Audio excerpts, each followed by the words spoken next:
What's up, everybody? It's Todd back here. Uh, YouTube, it's been a long time since I made a video. It's been about a couple years, according to my last video date. And reason why I'm back here making this video is basically to talk about the belt hobby, what my take is on it, and ultimately why did I pretty much remove myself from the hobby and why I've been out of the game, so to speak. Big ups and shout outs, by the way, to my boys Jose21, ATH the Great, Gmail for Life, Chad Smith, Robert Haley, all the CBU admins. That page is still up. It's still somewhat active as far as the hobby is concerned. So, but I think the good majority of us have kind of gotten out of the hobby ourselves. And although we've been quiet, we've been watching. Okay, so this video is going to be about just giving my overall thoughts about the hobby, where it's at today, and maybe even giving my 2 cents as to how it got to this point. Okay, so just to kind of give you a little history, I mean, for those that don't know who I am. Okay, so I'm Todd, and I'm an administrator with the Facebook page Championship Belt Universe. Now, as we know, of course, Facebook is, many moving to Instagram and stuff like that, but I'm an administrator of that page, and I've been in this hobby for about, maybe about, what's it been, about 6-7 years, maybe even more. I have to double check back to see how long, but it's been a long time. Of course, I grew up a wrestling fan, and how I got into the belt hobby and the community was, it was always fun to see the different belts on TV, and that's, I wanted one of those. So, I did my research for about a good, I want to say maybe a year or so before I got my very first belt. Okay, now, even in getting my very first belt, it wasn't the greatest. But as time went on, I met some good people along the way. Those gentlemen that I mentioned are a few of them. I've met many other great people along the way that taught me how to get these belts and how to look for certain things, how to get certain things. And from that point on, it just kind of took off. Ran into some challenges along the way. As you can tell, if you want to look at my previous videos, you'll kind of see my journey through all that. I pretty much can say I pretty much have every belt that I've ever wanted under the sun. And I still got a few belts, but I can honestly tell you that I'm pretty much happy with what I got. So that's pretty much my history with the belts. Now, as far as the current belt hobby as it is today, I think the good majority of the folks that, as far as the old timers are concerned, they pretty much hit the road. There's a few people still around that I remember, but that's very few and far in between.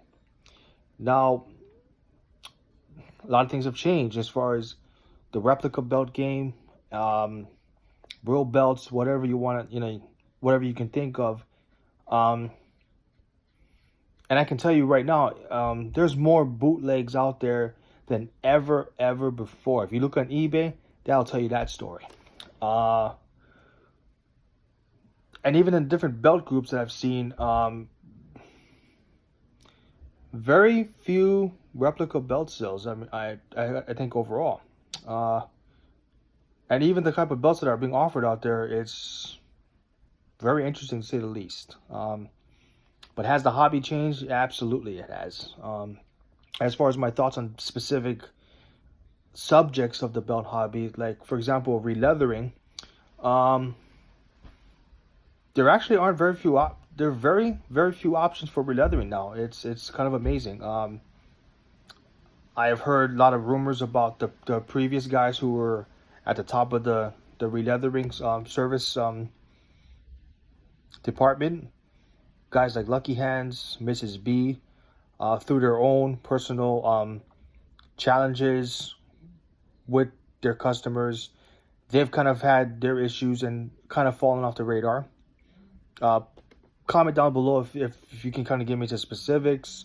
I know, speaking to my boy George, that Mrs. B's issues is that was the last big goal she made for a customer, and that kind of went on the wayside. It kind of left kind of sour taste in that person's mouth, and there's a lot of things that have happened since that time. So, and I understand now she's not answering emails, so that's Mrs. B. Now with Lucky Hands, I understand, and this is an issue I kind of knew he was going to run into.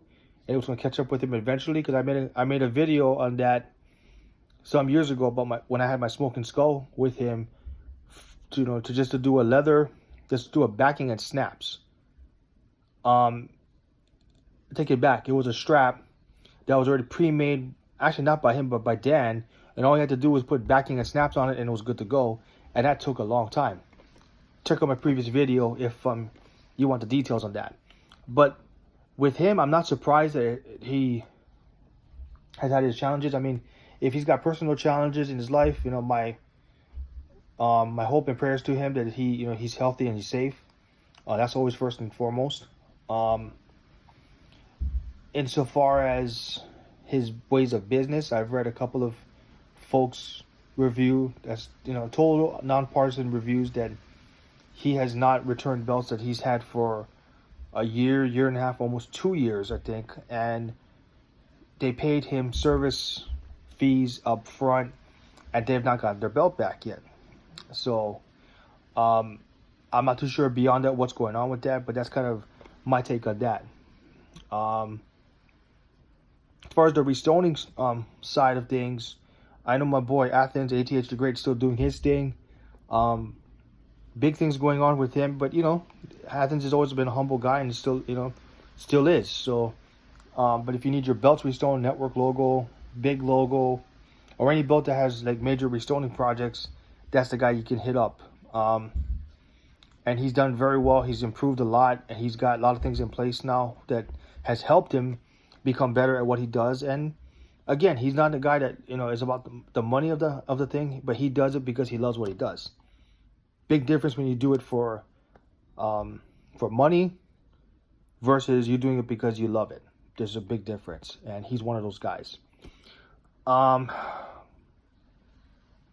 Chad has kept on doing his thing with the leather.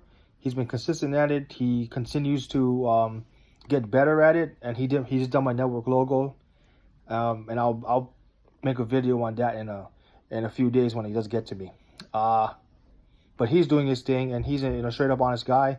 If you need your belts with leather, he's a guy you can go to. Ray, I had talked to him about maybe a couple months ago. He's still doing all right, still doing his leather thing. I understand there's some, he has got some, stuff going on or whatnot. But from what I can see, his leather is still, his quality is good, so you can hit him up if you need. See what else is going on. Releathering, restoning, scamming. Scamming. So, as so far as some folks have asked me why I have not been active in the belt hobby, that's another thing that's been, kind of turned me off and said I was done. The scamming was at an all-time high. And here's the thing with that. When Championship Belt Universe first came to fruition on Facebook, and myself and the other admins and myself kind of put that group together, the goal of that group was to try to do our best to create a peaceful trading, buying community for belts. And one of the biggest things that we attacked at, and I know this for a fact, because like I said, I was active in this hobby every day for years. CBU was one of the first groups of any sort that took a hard stand against scamming. The policies that we did, as far as the scammers list, having you put the paper together with your item, we took a hard stand on it, and in my opinion anyway, I could be wrong, but again, this is my opinion, my view. We took a hard stand on it, and those little things that we could do to do our part to eradicate that shit, well, we did that. And I noticed for a fact, because I look at the other belt groups that I'm still part of via either one of my Facebooks, I know that some of those guys still use the methods that we put forth even today. And it's not just with belt groups either. It's any kind of hobby that, any kind of collecting hobby groups that I'm part of. I've seen them use that whole paper stuff, and I know that we were one of the first groups to start that shit. Again, comment down below if you feel I'm wrong. So, the scamming, all the drama and the releathering, bootlegs, like I said at the beginning of this video, the bootleg stuff, here's the thing. To my knowledge and understanding, feel free to comment down below and add to what I say. I understand that the whole Jamar situation, that has not gone away. There's a lot of people who are still waiting on belts from him. Will they ever get it? I don't know. I hope they do. They deserve to get their belts. But however, right now I understand that Midwest, Dave Milliken and company are having issues with getting orders out. And that's wrong also. It's no different than scamming as far as I'm concerned. And the whole thing about bootlegs, well, the reason why more bootlegs are coming out is because these folks who, wanted a certain belt, they went to the legit belt makers, and they're getting fucked over.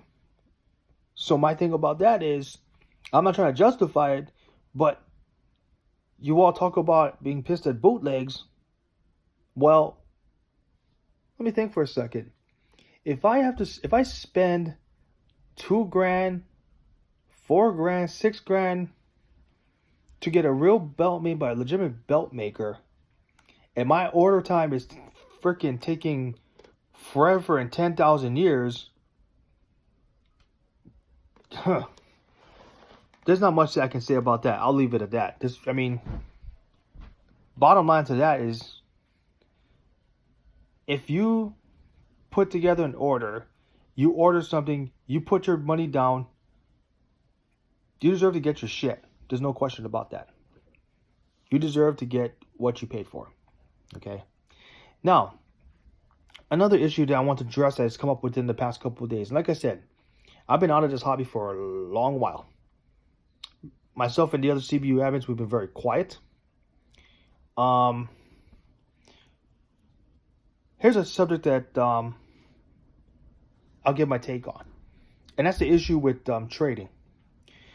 This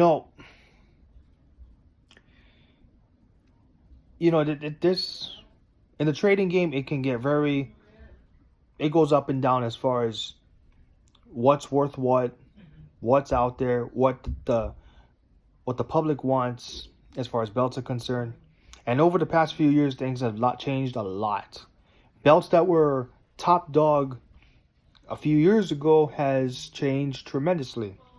Here's a good example: the logo belts. So, for those of you who remember the whole fiasco about the version 1 big logo, the V2, the V3, and all that, and all the issues with the different versions of it, different versions of it, of course, became less in demand than others. And over time now, with the network logo now coming into play, a couple of years back, any of those scratch logo belts pretty much have fallen to the wayside. Okay?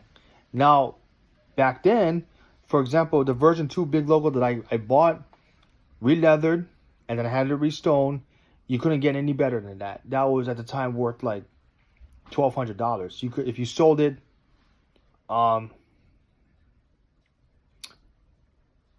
had the right kind of leather on it, and it was re-stone, you could probably get about $1,200 for that darn thing. And it was that's crazy as it sounds because you're paying for a replica, but that's what it was. The Andre the Giant belt, it was Figs made a limited few of that. That stuff became rare because they stopped making it. So if you find one of those today, you might pay a pretty penny for it. Okay. I know 2mm replicas are still out there, but they're not worth very much unless it's like a WWF logo. For example, one belt that is, I think, still of value is this WWF Big Eagle.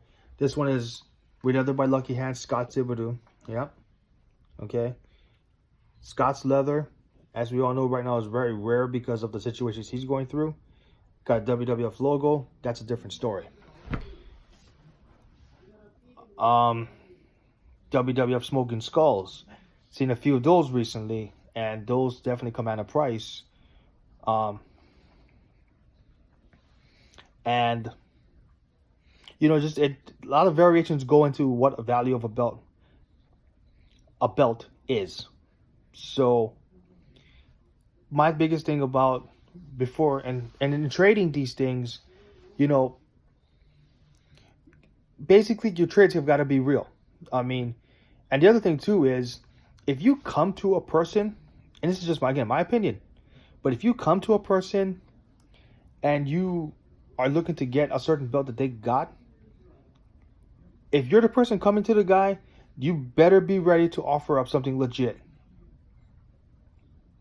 And what I mean by that is, if you're gonna buy a belt from a guy, don't approach the guy if you don't have the money ready to rock and roll. Kind of cut and dry. Don't waste the guy's time or girl's time. Now, trading is it gets a little bit little tricky. And here's where it gets tricky. If I got a belt out there, I'm offering, say it was maybe for example, this WWF Big Eagle, and it's on a fully leather strap. It's about as accurate as it gets in a replica form, other than getting a bootleg made by somebody. If I offered that for trade, and I know what it's worth, maybe like around $650 to maybe even $800 now because of that logo, and you come to me trying to lowball me, because like Athen said, if you look at ATH the Great, check out his video. He talked about lowballing in trades many years ago. It still applies to this day. If you're not coming to a person ready to seriously deal, or you think you're going to try to lowball, because you can, like you said, you can lowball in trades too. You're going to try to offer,